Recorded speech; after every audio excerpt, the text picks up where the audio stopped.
हमने कहा कि मौका दीजिए, अवसर दीजिए, गाड़ी चलवेल देखो तब न पता चलता ड्राइवर बढ़िया छिए कि नहीं। गाड़ी चलवाइए नहीं दिलो तब कहे छो केना चलते हैं। अरे हर काम को तो कोई ना कोई जीवन में पहली बार करता है ना। ऐसा तो नहीं है ना कि मुख्यमंत्री और प्रधानमंत्री माइक पेटे से मुख्यमंत्री प्रधानमंत्री बन के आए हैं। ऐसा तो नहीं है ना भाई, कोई काम करने से ही तो होता है। हम लोगों को स्कूल में पढ़ाया जाता था, करत करत अभ्यास के जरमती होत सुजान, रसरी आवत जात के सिल पर पड़त निशान। जब कोमल घरे के रखने से कठोर पत्थर पर निशान हो सकता है तो हम लोग कोई हवाई आदमी थोड़ी हैं। जीवन के अनुभव से ये सीखे हैं, किताब में कोई गरीबी थोड़ी पढ़े हैं। जब हमारी ही यूनिवर्सिटी की पढ़ी हुई माननीय मंत्री साहिबा कह रही थी कि पूरे बिहार को फ्री वैक्सीन देंगे, तो हमको अपना दिन याद आ गया। जब हम स्कूल में पढ़ते थे तो 50 रुपया दिहाड़ी पे घर घर घूम करके पोलियो का ड्रॉप पिलाते थे।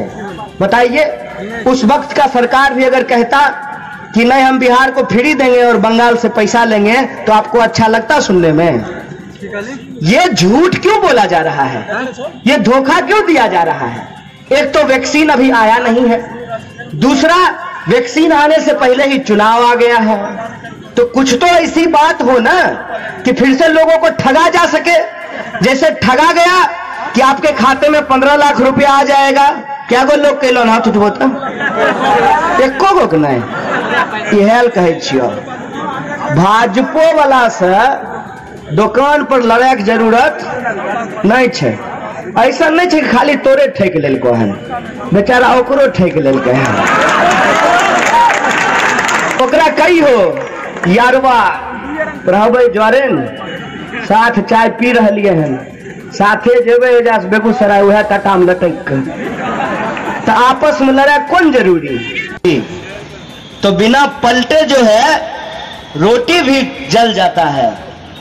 और जो वादे हमसे किए गए थे उसकी हकीकत लोगों के सामने आ गया। क्या थी हकीकत? कि कोई क्वारंटाइन सेंटर नहीं था। सरकार ने कहा कि हमारे पास खिलाने के लिए अनाज नहीं है, आपके पास उड़ाने के लिए हेलीकॉप्टर है लेकिन खिलाने के लिए अनाज नहीं है। और अस्पतालों की हालत यह थी कि एक बेड पे लाश पड़ी हुई है और दूसरा इंसान जो जिंदा है अपनी जिंदगी और मौत से जूझ रहा है, पानी का बोतल हाथ में पकड़े हुए है। ये तस्वीर आपने देखी थी कि नहीं देखी थी? अब की बार बदलाव जरूरी है और इस बार इसीलिए हमारा संकल्प है कि सीट की संख्या हम नहीं देख रहे हैं, किस पार्टी को कितना सीट मिला, ये नहीं देख रहे हैं कि नेता कौन बनेंगे, ये देख रहे हैं कि बिहार की जनता के लिए नीति क्या बनेगी। उस बात के लिए हम लोग संघर्ष कर रहे हैं। और इसीलिए माननीय प्रधानमंत्री जब आए बिहार तो फिर से हम लोगों को कश्मीर ले जाने का प्रयास कर रहे थे। ए साहब, कश्मीर से ही तो पैदल चल करके बिहार आए थे जब रोजी रोजगार बंद हो गया तो। और वही पंजाब, हरियाणा, दिल्ली, उत्तर प्रदेश होते हुए बिहार आए थे। उत्तर प्रदेश के मुख्यमंत्री जी आए और बड़ा बड़ा भाषण दे करके गए। एक कहावत है ना, अपन उपाय नहीं सूरदास को बरतो।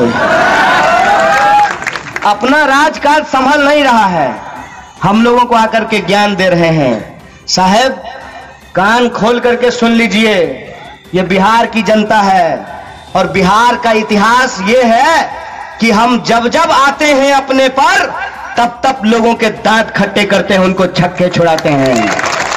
बात बोल रहे हैं। डीएम को तो छोड़ दीजिए, एसपी को तो छोड़ दीजिए, डीजीपी को तो छोड़ दीजिए। ऐसा क्यों हुआ है? ऐसा इसलिए हुआ है कि जब लेकर के अपना ईमान बेच देते हैं तो उनका रुतबा चला जाता है। किसी भी लोकतांत्रिक पर उस दिन ब्यूरोक्रेसी उसका सुनना बंद कर देती है। और यही स्थिति आज जनप्रतिनिधियों को जनता अपने आंख से देख रही है कि कैसे हम वोट देते हैं और चुन करके जब जाता है तो पटना पहुंच करके, दिल्ली पहुंच करके किसी भी संगठन के पास, किसी भी खाते में इतना पैसा नहीं जमा हुआ है कि लाल झंडे के सिपाही के ईमान को खरीद ले। इसीलिए हम आपसे दावा करने के लिए आए हैं कि ये दोहरी चुनौती है। पहली चुनौती ये है कि आपको अपने गुस्से का और अपने जोश का होश से इस्तेमाल करना है, और आपको तब तक आराम नहीं करना है जब तक कि 10 तारीख को परिणाम हमारे पक्ष में नहीं आ जाता है। हम देखे छिए लड़का सबको बड़ा जोश है, मार मोटरसाइकिल हुरहुरैने, एकदम फेसबुक पर लाइव कईने, सेल्फी खिंचैने, बहुत अच्छी बात।